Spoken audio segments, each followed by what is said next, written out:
या देवी सर्वभूतेषु मातृरूपेण संस्थिता नमस्तस्यै नमस्तस्यै नमस्तस्यै नमो नमः।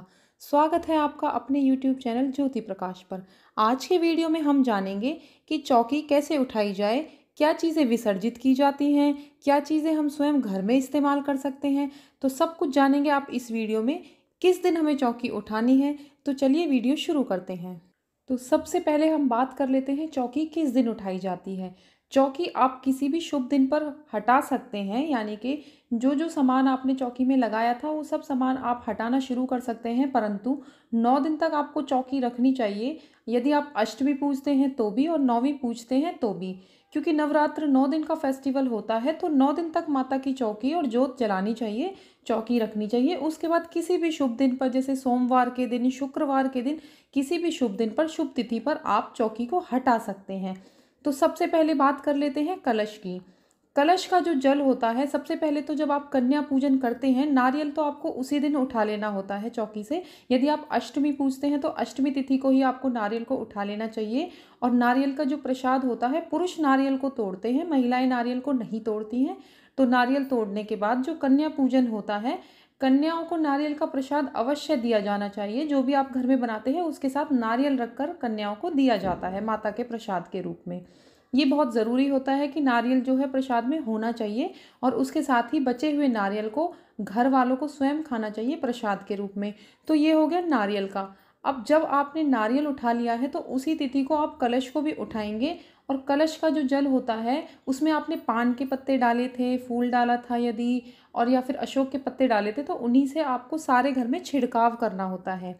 बचे हुए जल को आप किसी पौधे में दे सकते हैं, परंतु तुलसी के पौधे में उस जल को ना दें, आप किसी भी पौधे में दे सकते हैं।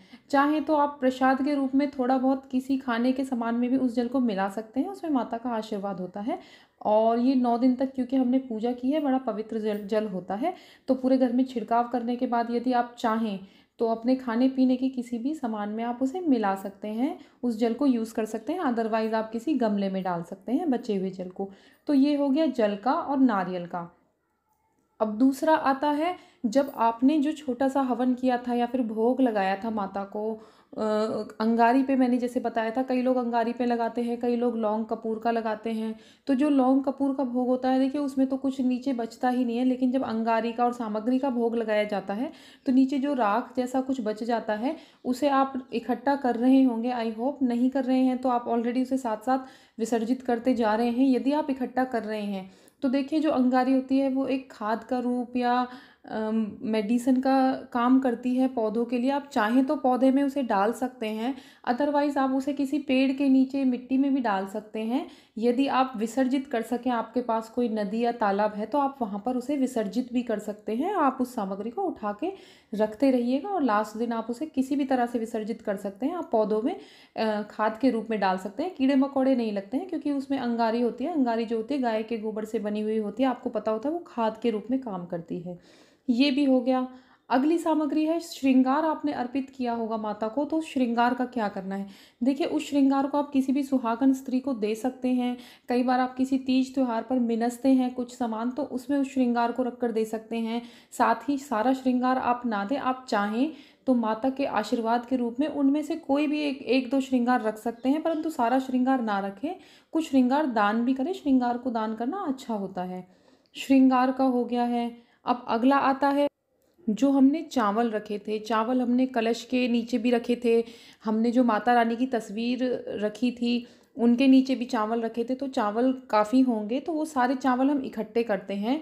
यदि हो सके तो उन्हें पक्षियों को डालने से पहले आप थोड़ी देर भिगो लीजिएगा, क्योंकि डायरेक्ट चावल पक्षियों को थोड़ा खाने में प्रॉब्लम आती है। उन्हें आप 1-2 घंटे भिगोने के बाद अपने घर की छत पर डालेंगे, या फिर जहाँ पर भी आपको पता है कि पक्षी होते हैं, वहाँ आप उन चावल को डाल सकते हैं।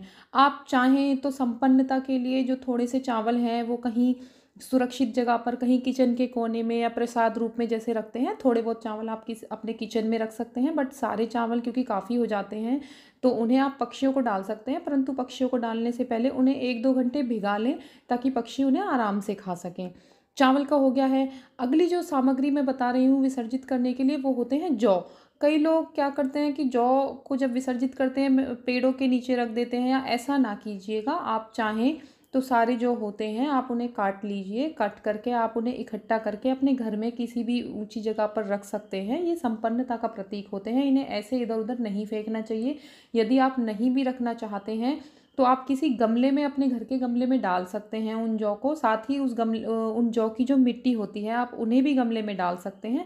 परंतु इस तरह से बाहर जैसे किसी पेड़ के नीचे कई लोग रखाते हैं, तो ऐसा ना करें और ये शुभ नहीं होता है। या फिर आपके घर में जिस तरह से रिवाज है, क्योंकि कई लोग चैत्र नवरात्र में जौ नहीं बोते हैं। सर्दियों में जो नवरात्रे आते हैं, शारदीय नवरात्रे आते हैं, उनमें जौ बोए जाते हैं और वो जौ दशहरे की पूजा में यूज़ होते हैं। परंतु चैत्र नवरात्र में जो जौ होते हैं उनको कई लोग कंफ्यूज रहते हैं क्या करना है, विसर्जित कर देते हैं। आप विसर्जित कर सकते हैं, परंतु ऐसा कोई रूल नहीं है कि आप विसर्जित करें। आप उन जौ को अपने घर में भी किसी कोने में, किसी ऊंची जगह पर उठाकर रख सकते हैं। वो सूख जाते हैं, इतना कुछ ऐसा होता नहीं कि वो ख़राब हो जाएंगे या स्मेल देंगे, ऐसा कुछ नहीं होता है। वो रखे रखे सूख जाते हैं। उन्हें रखे रखे वो घर में संपन्नता का प्रतीक होते हैं। या फिर आप गमले में भी डाल सकते हैं। जौ का हो गया है। अब जो आपने पूजा में फूल पत्तियां चढ़ाई हैं या और आपके कुछ एक्स्ट्रा, जैसे सुपारी कई लोगों ने विराजित की होंगी, तो ये सारी चीज़ें जो आप कंफ्यूज हैं अभी इनका क्या करना है कैसे, तो वो सारी चीज़ें आप इकट्ठा करके किसी पैकेट में रखें। और सारी चीज़ को अगर यदि आपके पास नदी वगैरह है तो आप वहाँ पर भी उन्हें विसर्जित कर सकते हैं। अदरवाइज़ आप गमले में भी डाल सकते हैं। परंतु हाँ, जो सिक्का आपने डाला था कलश में, उस सिक्के को आप चाहें तो अपने घर की तिजोरी में रख सकते हैं।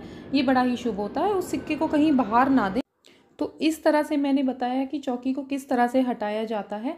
उसी के साथ कई लोग माता रानी की हर नवरात्र में अलग से मूर्ति लाते हैं मिट्टी की, तो वे उन्हें विसर्जित करते हैं। तो वे लोग जैसे उनके घर में रिवाज है उस तरह से कर सकते हैं। अदरवाइज़ जो हमारी पुरानी तस्वीर होती है उसी से यदि आप पूजा कर रहे हैं तो घर के मंदिर में आप किसी भी शुभ दिन पर उन्हें वापस से पुनः स्थापित कर सकते हैं। माता की तस्वीर के साथ साथ जो चुनरी आपने माता को चढ़ाई है उसे भी बाहर नहीं दिया जाता है। माता को ही चढ़े रहने दें, अच्छी लगती है। घर के मंदिर में रखें, वो भी अच्छी लगती है। आप सोचेंगे कि ऐसे इकट्ठी होती रहेंगी तो आप क्या करेंगे। देखिए, जब भी आप कभी नया वाहन लेते हैं, बच्चे साइकिल खरीदते हैं, आप लोग स्कूटर खरीदते हैं, बच्चों के लिए स्कूटी खरीदते हैं, गाड़ी खरीदते हैं, तो आप जब उसका पूजन करते हैं तो उसके हैंडल पर चुनरी बांधी जाती है। तो माता की चुनरी को आप इस तरह से शुभ कार्यों में यूज कर सकते हैं। घर की चौखट पर बांधी जाती है। किसी भी शुभ चीज पर हम जब खरीद के लेके आते हैं तो पूजन करते हैं, माता की चुनरी आप उस पर बांध सकते हैं। तो इन चुनरी को आप संभाल कर अपने पास रखें और वक्त आने पर जैसे जैसे कुछ भी आप नया लाते हैं यूज कर सकते हैं। माता को जो 9 दिन आपने प्रसाद चढ़ाया था, वैसे तो जो डेली चढ़ाते हैं उसे भोग लगा के हम वापस से घर में ही ग्रहण कर लेते हैं। परंतु कई लोग 9 दिनों तक प्रसाद जो अलग से रखते हैं, जैसे फल रखे होते हैं, मिश्री होती है, बताशे होते हैं, इस तरह से 9 दिन के लिए जो थाल में भोग रखा होता है उसे भी आप घर में प्रसाद के रूप में ग्रहण कर सकते हैं। तो ये जानकारी थी माता को चढ़ाए हुए सामान का क्या करना चाहिए, किन चीज़ों का विसर्जन करना चाहिए और किन चीज़ों को हम घर में ही इस्तेमाल कर सकते हैं। इसके साथ साथ ही कुछ लोगों ने अष्टमी को कन्या पूजन कर लिया होगा, परंतु कुछ लोग नौवीं को कन्या पूजन करते हैं। तो जिन लोगों ने अष्टमी को कर लिया है अच्छा है। जो लोग नौवीं को करना चाहते हैं परंतु कन्याएं नहीं मिल रही हैं, जैसे किसी की अष्टमी पर भी ऐसे रह गया होगा, किसी ने व्रत किया लेकिन कन्याएं नहीं मिली, तो इसका भी वीडियो चैनल पर है। यदि कन्याएं नहीं मिलती हैं तब उन स्थिति में आपने व्रत किया है तो व्रत का पारण कैसे करें, आप चैनल पर विजिट करके देख सकते हैं कि कन्या ना मिले तो व्रत का पारण कैसे करें। आप सभी को रामनवमी की हार्दिक शुभकामनाएं। बोलिए जय श्री राम।